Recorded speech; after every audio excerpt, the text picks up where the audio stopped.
sur la débrouille média. On se retrouve une nouvelle fois chez Maison Suède. Aujourd'hui, nous sommes avec Monsieur Robert Carly, qui va nous parler de son exposition extérieure nuit. Donc, Monsieur Carly, bonjour. Bonjour. Merci d'avoir accepté l'invitation. Merci à vous d'être là, de vous intéresser à cette exposition. C'est normal, en plus c'est une exposition qui parle d'APT. C'est bon. Je vais commencer par vous présenter brièvement. Donc, vous avez étudié les lettres et les arts plastiques à l'université de la Sorbonne à Paris. Ensuite, vous avez eu le CAPES, donc le diplôme d'enseignement. Dès le début, on voit peut-être une vocation vers l'enseignement. Pas forcément au début. Au départ, je voulais faire une formation qui existait avant qu'il soit mis en place le CAPES d'art plastique. C'était l'école Claude Bernard. En fait, ce qui m'intéressait, c'était la création plastique, plus, je dirais, au départ que l'enseignement. Et je me suis dirigé vers un CAPES sans savoir encore si ça allait vraiment correspondre. Derrière la tête, j'avais surtout l'idée d'avoir un bagage plastique, pratique. Je me suis rendu compte que la part enseignement théorique était très important, l'enseignement pratique était un peu moins important.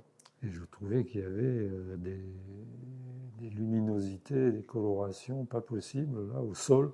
Je reculais toujours le moment de peindre la vitrine parce que je savais que là, ça allait être un peu... Alors, même en simplifiant, mais il y avait tellement de choses dans leur vitrine, je voulais quand même rendre l'ambiance. Et ça a été un moment un peu compliqué. Oui, et je crois que c'est celui où j'ai passé, de tous ceux qui sont là, le plus de temps. Je crois que j'y ai passé un peu plus de 3 mois. Ah oui. Oui. Ah oui, oui, oui. Dans ce petit texte qui résume un peu l'exposition, ça commence en parlant de l'importance, à vos yeux, d'enseigner les avant-gardes, la période d'avant-garde.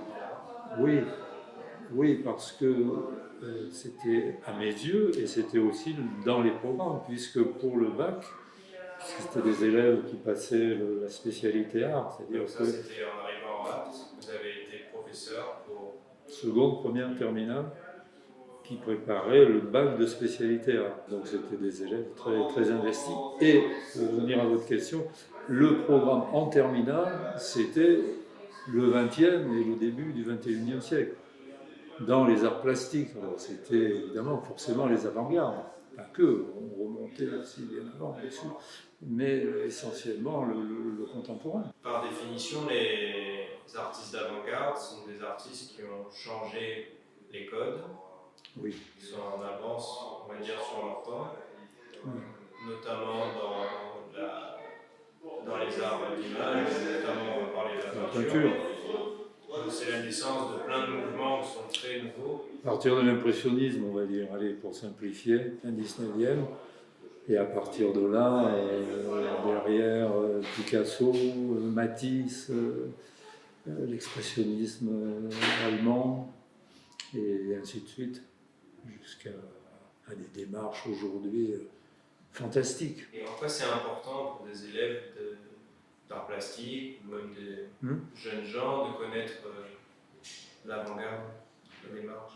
C'est qu'ils baignent dedans. Enfin, pour peu qu'ils s'intéressent aux arts plastiques, à la peinture, à la sculpture, et puis de plus en plus tout ce qui est de l'ordre de la photo, de la vidéo, ça serait un comble, je veux dire, de ne faire référence qu'au passé, bien sûr. Il y a des références majeures dans le passé, mais quand on interviewe n'importe quel grand artiste contemporain, il finit toujours par vous dire quelles sont ses références, et souvent elles sont dans le passé aussi, mais c'est un continuum, quoi. On ne peut pas dire on va s'intéresser à la Renaissance et pas s'intéresser à ce qui se passe aujourd'hui.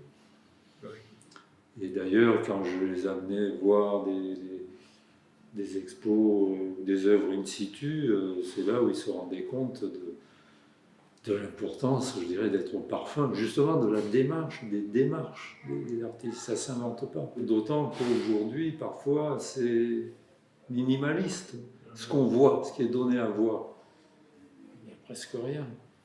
Je citais l'autre soir, je ne sais pas si vous vous en souvenez, lors du vernissage, cette phrase d'un critique d'art qui s'appelle Jean Clair et qui, à propos du contemporain, disait « Plus l'œuvre d'art tend vers le presque rien et le n'importe quoi, plus elle s'accompagne d'une inflation critique. » C'est-à-dire on écrit beaucoup, parfois sur pas grand-chose, mais c'est pas toujours, mais c'est très souvent utile d'avoir ces informations-là.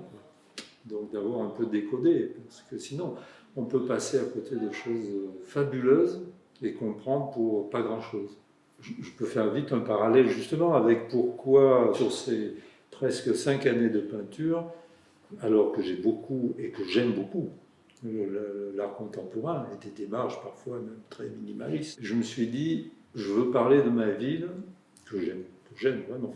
C'est une ville qui, quand j'y suis arrivé, la première rentrée des classes, il pleuvait comme aujourd'hui, là en septembre, et sur la place du lycée, il y avait encore pas mal de platanes.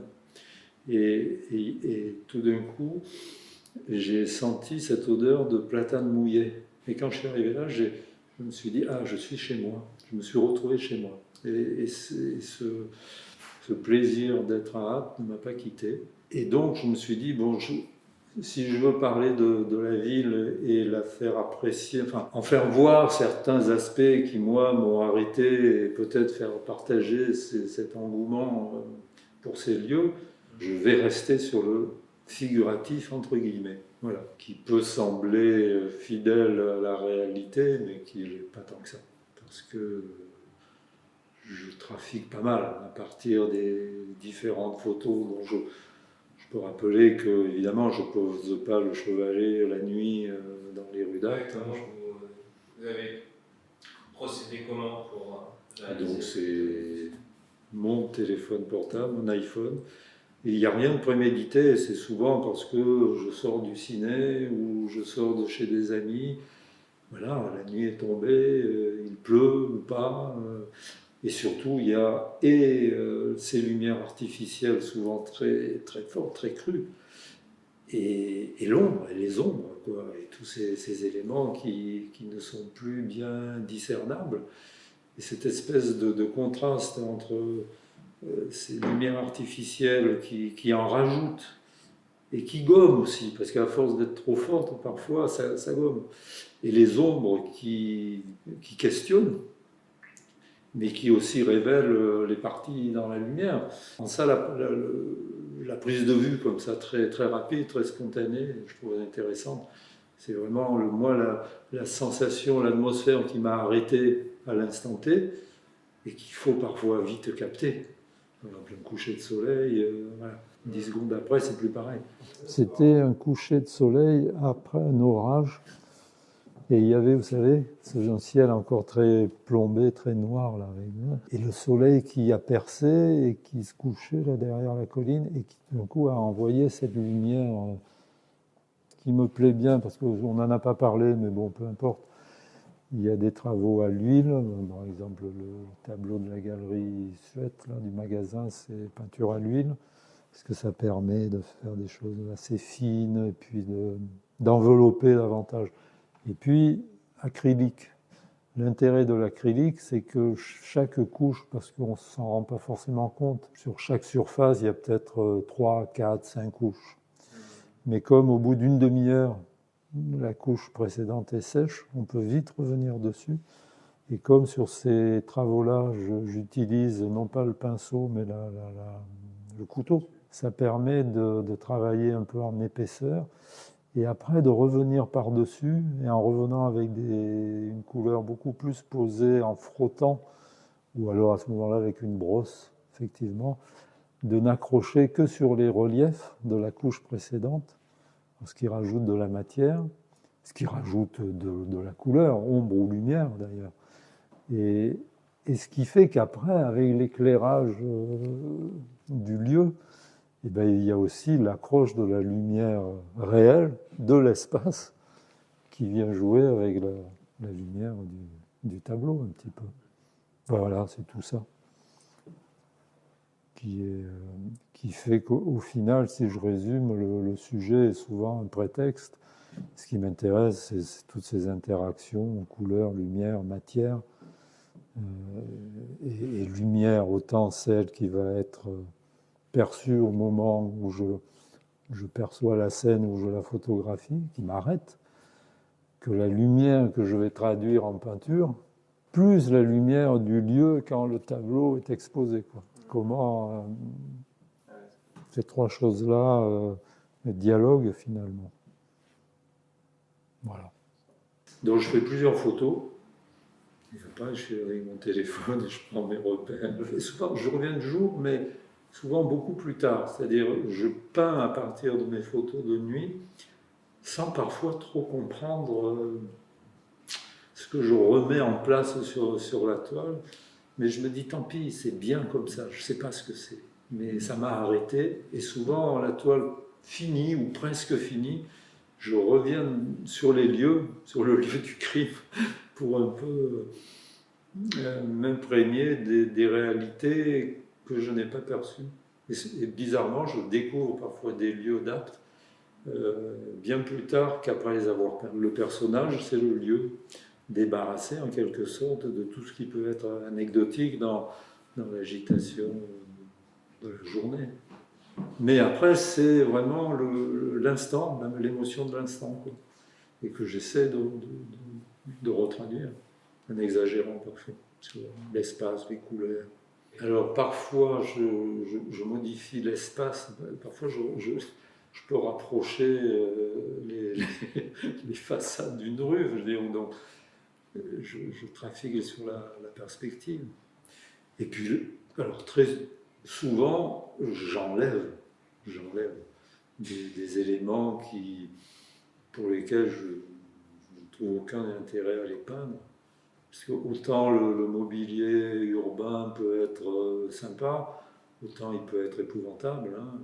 Je garde que ce qui me semble être efficace dans moi, l'atmosphère ou la sensation que j'ai ressentie au moment où je me suis arrêté devant, quoi, et où j'ai pris mes clichés. Et puis aussi, ce que j'interprète, c'est un peu la couleur. Alors, c'est pas en mettant des couleurs artificielles. J'essaie de rester dans cette logique de ce qui était sur l'instant. Elle détonne bien, là, c'est en rouge. Là aussi, avec une exagération dans les deux sens, aussi bien sur le côté chatoyant des rouges, là, que le côté beaucoup plus froid du fond. Il y avait un tel contraste entre la rue de la République qui était éclairée de façon très rouge, parce qu'il y avait cette borne qui empêche la circulation, qui s'était levée là, et qui inondait de rouge les deux murs latéraux, qui en fait sont ocre jaune et un peu gris, si on veut, dans la journée, et l'éclairage très blanc de la façade de l'ancien couvent, parce que les luminaires sur les façades de la rue sont blanches. Et ça m'avait arrêté, vraiment. Et du coup, c'est vrai que dans le rendu, j'ai un peu exagéré, le rouge. Que ça vous manque d'enseigner? Pas du tout. J'ai fait mon taf. J'ai adoré ces années en lycée parce que c'était que des élèves volontaires. On faisait une sélection avec le proviseur sur les dossiers qui arrivaient, et puis on en gardait 20 parce que après je ne savais plus où les mettre. Sinon, il leur fallait à chacun de l'espace pour travailler la pratique. Et c'était un énorme boulot, mais intéressant parce que c'était des gamins qui en voulaient. Et je raconte toujours cette anecdote, on va dire, je commence vraiment à radoter. Je disais toujours, je suis le seul prof qui demande la permission aux élèves de descendre boire son café à la récré. C'est comme souvent je verrais sur des créneaux de 3 heures. Ben, quand la récré sonnait à 10 heures, je dis bon, ben allez, c'est la récré. Ah non. Je dis bon, moi je descends. Puis souvent, ça a permis à des élèves qui étaient un peu en perte de vitesse au collège de leur remettre le pied à l'étrier, parce qu'il y avait tout d'un coup un truc qui les branchait bien, quoi. Et du coup, eh ben ouais, ils voulaient y aller et avoir ce bac. Et et éventuellement continuer après. Et c'était satisfaisant aussi, finalement, de voir ce à quoi ils étaient capables d'arriver, avec le peu qu'il me semble que je pouvais leur apporter. Parce que souvent, je leur disais, la seule chose vraiment que je vous apporte, c'est arriver de vous remettre en confiance, et de vous libérer dans ce qui va être votre fil conducteur à vous, quoi. Et moi, j'accompagne. Voilà, c'est tout.